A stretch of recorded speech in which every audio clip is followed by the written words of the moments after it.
गणनायकाय गणदैवताय गणाध्यक्षाय धीमहि गुणशरीराय गुणमण्डिताय गुणेशानाय धीमहि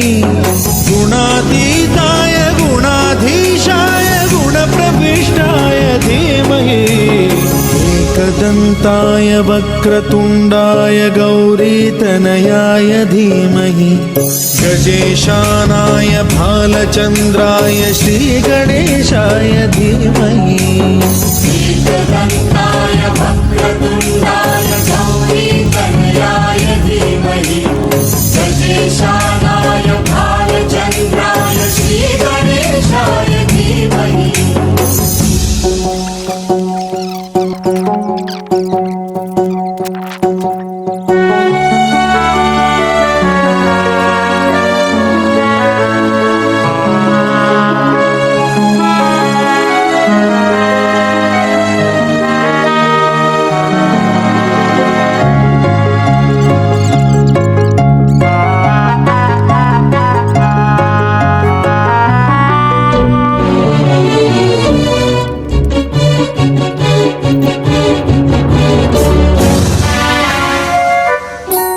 गानचतुराय गानप्राणाय गानान्तरात्मने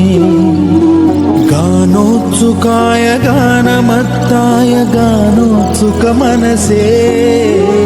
गुरुपूजिताय गुरुदैवताय गुरुकुलस्थायिने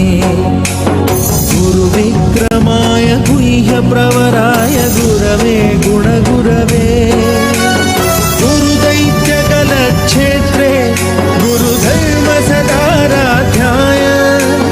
गुरुपुत्र परित्रात्रे गुरुपाखण्डखण्डकाय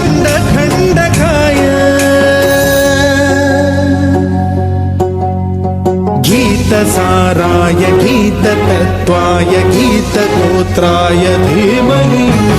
गूढगुल्फाय गन्धमत्ताय गोजयप्रदाय धीमहि गुणातीताय गुणाधीशाय गुणप्रविष्टाय धीमहि।